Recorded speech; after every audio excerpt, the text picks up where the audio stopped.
Hi, everyone, and thank you so much for joining us today. My name is Faye, and I am the Program Manager for Business for Peace sitting here in Oslo, Norway. With me via Zoom is Chisom Udeke, the founder of many things, Mettle Consulting, which is a consulting company that works with SMEs and entrepreneurs in Scandinavia and Africa. Secondly, Diversify, which is an initiative that addresses issues on diversity, integration, inclusion, and mental health. And most recently and very exciting, HerSpace, which is a multicultural and inclusive co-working community for self-identifying women and mothers. So we can say that we have with us here today a woman of many talents. Thank you so much for joining us today, Chisom. How are you doing? I'm doing well, thank you. Thank you for having me. No problem. So today our focus is on inclusion in the workplace, an issue that is of growing importance, not just here in Norway, but globally as well. I mean, I recently read a report by McKinsey which stated that inclusion and diversity are at risk in this current crisis that we are facing, but it is still critical for business, recovery, resilience, and imagination. So definitely a very important topic, one that I'm personally very passionate about. That's why I volunteered to do this interview. And I'm very much looking forward to the conversation that we have coming from this. Likewise. Yes, so maybe we can begin a bit with you telling us briefly about yourself, your background, and why you started Diversify. Okay. My name is Chisom Udeze, and I am Nigerian. I have lived in 6 countries in 3 continents. I am an economist and currently work on various projects with intergovernmental organizations as well as SMEs. I'm also the founder of Mettle, Diversify and HerSpace, as you said, the latter 2 of which are relevant to our conversation here today. So Diversify is a nonprofit organization that advocates for and works on 3 core premises. First is professional development and job opportunities. Second, community building and networking. And third, mental health and wellness. Our primary targets are skilled immigrants and repats, so basically Norwegians who've lived abroad. Yeah. I started Diversify because I learned that it was difficult for many skilled immigrants, repats, and trailing spouses to secure work, regardless of their prior professional experience, and many of them had stellar experiences. Many of my highly educated friends struggled to find salaried work, and for those who had work, they were often in lower skilled roles. Having not directly experienced the challenges many immigrants face where employment is concerned, I could nonetheless empathize. I too was struggling with integrating socially into Norway. So I could somewhat understand, although I figured it was worse, for those who have had to deal with unemployment. It nagged at me, so I thought, why not do something about it? Having been born into an entrepreneurial family, I watched my mom start and run companies. So setting up a company was within reach, and having a business background also helped. So I thought, I'm gonna set up a program and teach my friends and maybe a few other people how to start their own business. I reckoned that, it was much better to be busy and out and about, meeting people and growing one's network than staying at home unemployed. I thought that perhaps 20 people might show up for this event I put together within 2 weeks, but over 100 did show up and continue to show up since. So what started as a 2-week project has grown into an organization with 5 employees. That is great to hear. And it definitely shows the need for these type of conversations and dialogues and more action within diversity and inclusion in the workplace. Absolutely. So we very much applaud you for your great initiatives, and it's always refreshing speaking to people who, are focused on creating real change. So, like, as you mentioned, I also struggled a bit coming into Norway with education and skills, getting into the workplace. And this leads me into my first question. A lot of high-level organizations, they have diversity statements, they label themselves as equal opportunity employers. And there is definitely a business case for diversity out there. So instead of just speaking about diversity, why don't organizations just hire diversity? I think that Diversity and inclusion these days are fashionable buzzwords. Yeah. You know, sometimes I wonder if people and companies truly understand what that means. You know, perhaps I should clarify that as a company or an individual, you may talk about diversity and inclusion all you want, but if it does not reflect in your workplace, your leadership team, or your close friendships, actions speak louder than words, and people are not blind, you know? So to encourage organizations to be more inclusive, I think there is a need to begin at the top. You know, there has to be buy-in from the leadership team. If the leadership team does not truly value diversity, it is an uphill battle trying to incorporate it at any organization. You know, inclusivity should be integrated into organizations' core values. It attracts a more diverse pool of people, and it also makes your company accountable for its actions. So there are procedures that could be incorporated, you know, like using inclusive language in how you work and communicate both with your team and with the public. You know, where relevant, you can create safe spaces, for example, lactation rooms for mothers, prayer rooms, non-binary bathrooms, quiet workplaces, wheelchair accessibility. You know, learn about people in your company, actually learn about your teams, use the right pronouns, create events and initiatives that centers inclusion, acknowledge people's work.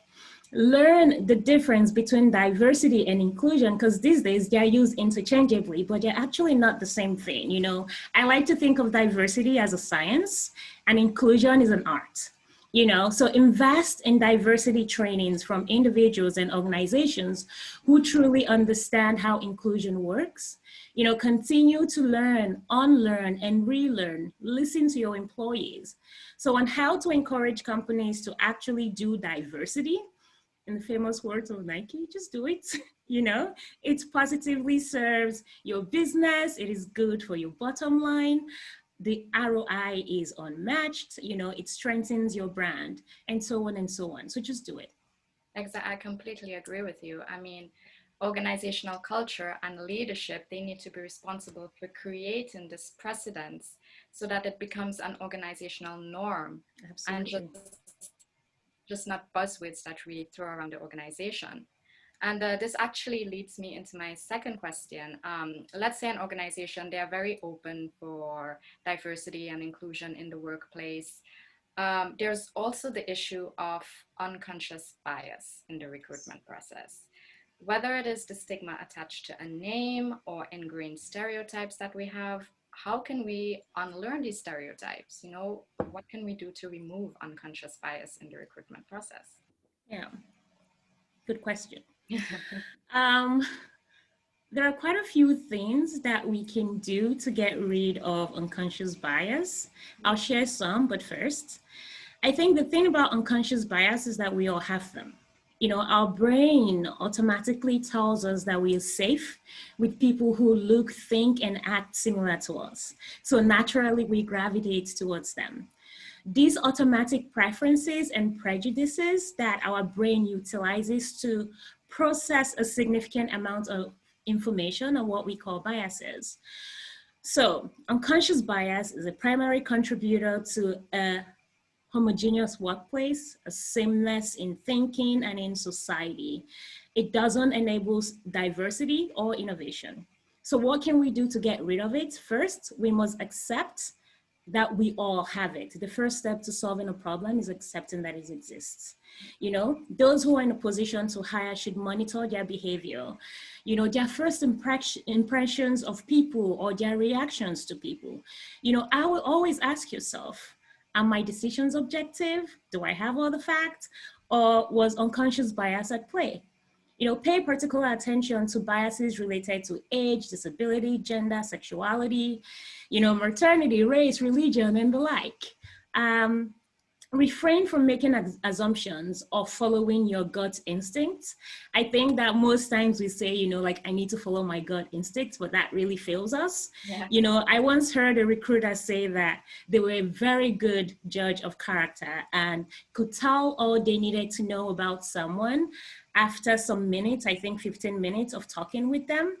Sure, perhaps they're well, you know, they're experienced, but I've never really forgotten that. And I think that this person is a good candidate for intensive training on diversity, inclusion, and unconscious bias, because they are in a position of power, and they need to use that power, in the right way. To whom much is given, much is expected. So make better decisions, amplify talent, attraction and retention in your company, enhance diversity, and create a culture of inclusion. And apologize if and when you get it wrong. There is no shame in making mistakes. We're all human. And on that note, I'd also like to mention that through my organization, Diversify, we're currently running a nationwide project called Springboard. So we're basically traveling to major cities across Norway to address and amplify visibility on the challenges skilled immigrants have in securing work. In so doing, we're teaching participants skills that they need to start their own business. Now, beyond teaching people the skills they need to start and grow their own businesses, Springboard validates the experiences people have in Norway. We see them. We don't always have solutions or answers, but we hear them. Through Springboard, we're creating a meeting place, for people from different backgrounds who might have ordinarily never met each other. So with Springboard, we're building bridges that hopefully reduces, unconscious bias. You don't know what you don't know, until you meet somebody, get to know them, then maybe that shifts, your unconscious bias. Yes, I completely agree with you. Creating these meeting places and building these bridges to break down barriers and facilitate understanding is so very important. Absolutely. I recently watched this TED Talk by a woman called Janet Stovall, I think. Okay. I'm not sure if you saw that, but she's an advocate for also diversity in the workplace. And she said that she believes that the business place or the organization is one of the main solutions for fighting racism, because it's literally a meeting place Absolutely. of people with different backgrounds getting to know each other, working towards one goal. Yeah. So if we can get people and organizations to realize this, think of the change that we can create. Yeah, I couldn't agree more. Yes. Yeah. So getting people together to learn more about each other is, of course, definitely it's the best way to get rid of biases, to preconceived notions about people is meeting them face to face and thinking, oh, you're actually not as crazy as I thought you were. Exactly. Yes. And I mean, in one of our previous meetings, it was mentioned that diversity is in fact a two-way street. Yeah. And we know that certain groups are underrepresented in workplaces across the world. So for example, here in Norway, minority women are underrepresented in the workplace. Yes. And it can be argued that language and cultural factors, are the major barriers to this. Yeah. So what do you think? How can we inspire these groups to help them overcome these language and cultural barriers? What can organizations do? What can we do? Yeah.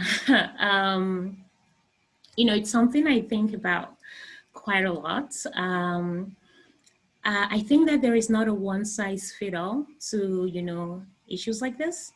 I think that we must, address them on a case by case basis with some specificity. I think that perhaps this is also where we can touch on equality versus equity.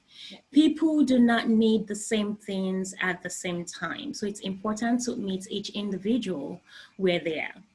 Now, language and cultural barriers play a big role in the lack of opportunities that people in Norway face, for example, and you've said this. Moving to a new country, trying to secure work while trying to learn the language is no easy feat. People do not have the luxury of fully immersing themselves into an intensive course for 6 months because they have to work. Now, this said, I think it is great that courses are often provided, free of financial costs to many people, depending, of course, on their immigration status. Nonetheless, I think it would be great to provide more flexible options for skilled immigrants, for example. I recently read about a company here in Norway that provides language training twice a week for its employees during work hours. I think this is a fantastic and inclusive initiative, But this said, I think that immigrants, expats, trailing spouses must also take some responsibility. Do you really want to integrate? Then do your best to learn the language and learn about the culture. Diversity and integration is a two-way street. You cannot expect to be met exactly where you are at all times. There needs to be a middle ground. And I think it's quite arrogant to not want to make an effort. And if you can, within the Norwegian context, especially, learn the language. It is very important. For example, because I work a lot and quite busy these days, I've been unable to take Norwegian courses in an educational setting. So I'm self-taught. And I'm still learning Norwegian. I recently passed my Norwegian A2 B1 exam, so I'm very happy.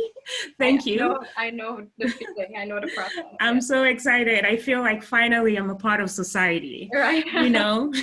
But nonetheless, I'm still a long way away from being confident in my speaking ability. So I continue to learn.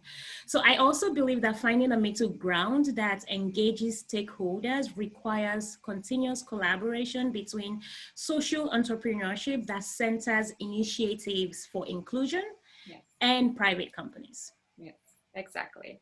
I think here in Norway, we have a lot of social entrepreneurs playing a significant role helping immigrants, expat and minority women, help enter the labor force. And I think if we can get private organizations to collaborate more with these organizations, even if it is just to understand the needs of these groups, then that can make a big difference. Yes, I agree. And I can also relate to your experience of going through Norwegian courses, graduating. I mean, for me coming here, I understood that I also had to play my part. So what helped me was I took a 1-year internship at So Central, which is an incubator. Yes, you know it well, an incubator for social entrepreneurs. And I only spoke Norwegian that year. No one was allowed to speak English to me. Nice. It was very difficult. It was challenging. But at the end of it, I was so confident I can speak Norwegian, without thinking about it. It became fluent for me. So, sometimes you have to sacrifice to get the job done. So, yeah. And I think, learning Norwegian in a work setting is one of the best ways for skilled, immigrants, because you can actually integrate it into your life. You go to work every day and you learn the language. So I think it's almost counterproductive when they say, go learn Norwegian and then come back after you've learned Norwegian, because the best way to learn is being immersed in it every single day. Yes, and then you learn the language that's not taught in Norwegian classes as well. Absolutely. Because I learned basic Norwegian, but in the workplace, then I learned business language Norwegian, and then you learn the slang and how people actually communicate on a day-to-day basis. So yes, definitely. So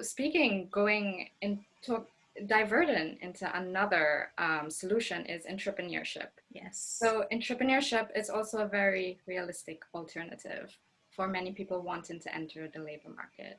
You've done it, many others have successfully done it. How can we encourage people to consider entrepreneurship as a viable option? Yeah. I think we need to look at the facts. Unemployment is relatively historically low in Norway pre-COVID.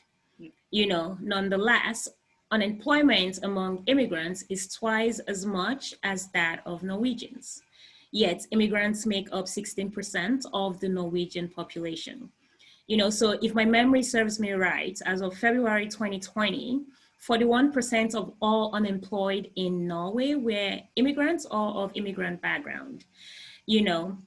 So I think that this said, we also need to acknowledge that Norway is a small market.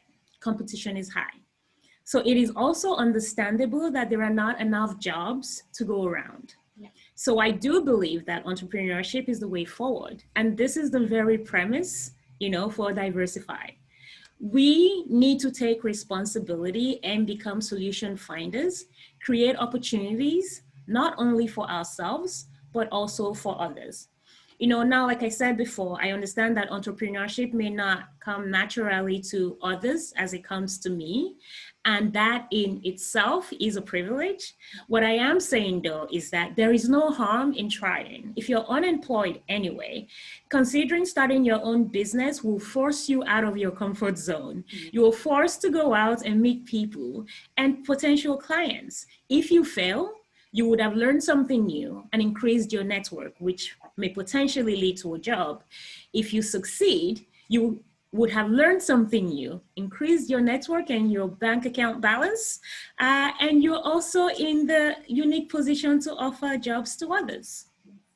Exactly. And I think, I mean, you need to look at it at a country by country basis. But here in Yes. Norway, your network helps you a lot. Network is everything. Yes. Yes. There's so much to say in terms of getting a job, even starting a company, because you Absolutely. can learn so much from each other. People recommend you. Yes. So I definitely agree with everything you've just said. You know, a recent report from the Federation of Small Businesses and Aston University in the UK, they stated that small businesses owned and run by people with ethnic minority backgrounds, they contribute more financially to the UK economy. But they are held back by barriers not faced by other entrepreneurs, including access to finance. So maybe you can speak a bit about your experiences and challenges when establishing your organizations here in Norway. And if you want, maybe you can compare it to other countries you've lived in before. Okay, I think Norway is actually one of the easiest countries to establish a company. I have lived in the Netherlands, in the UK, in Nigeria, in the US. And I think Norway still is the top of my list. Everything is done online with relatively clear instructions and no red tapes. You know, so in a matter of, I think, 2 weeks, you have a registered company, and as long as all your documents are, you know, in order. So I think in terms of actually just the process of setting up a company, I can only sing praises for Norway. But I think that the challenge with establishing an organization in Norway comes from, or is, yeah, comes from monetization. You know, the actual process of building that organization up, securing projects and our customers. You know, I myself initially struggled when I started my company in Norway because I restricted myself to Norway because, you know, I'm here, I want to get clients here. However, Norwegian professional space is one that depends heavily on relevant references. So it's not what you know, it's who you know. And I didn't have much of a network. So within the first 6 months of starting up, you know, I struggled trying to secure consulting projects because most people could see my CV and knew I was skilled, but they wanted me to work for free, for references, for peanuts, or on a commission, you know, and that was not something that I could do. I was not willing to do at the time, you know, so breaking myself out of the mindset that my projects needed to come from Norway set me free in many ways, and it accelerated both my business and my income. And once I realized this, I grew to a point where I started to secure projects. In Norway, people actually sought me out because I had the relevant international reference, the skill set, and the competence that they needed. And now I am in a privileged position where I can actually hire other people, and I'm so grateful for it, you know. But I also should mention that I know that because I am an economist and I am a consultant, my kind of work allows for looking abroad. I think it is certainly a different situation for people who have businesses that depend on local patronage, like, you know, restaurants or neighborhood stores. But I also want to use this opportunity to say that, you know, for those people who are listening to this or watching this, who are seriously looking to start their own businesses, please get in touch. You know, Diversify and HerSpace are here for you. We have a large and growing network, and we also know many organizations, incubators, and resources in Norway that could be, you know, relevant for you. Oh, that's so good to hear. Thank you for doing that. Maybe you can speak a bit more about HerSpace and why it was founded and how's it going so far? Ooh, it's been Oh, it's been a labor of love, setting up a co-working community in Corona times is, it's a feat. Um, I can imagine. but it's going quite well. I am blessed with the most amazing team, and I'm so happy to be finally able to do this after almost 3 years of it just looming in my mind. Yeah. But I founded HerSpace for many reasons.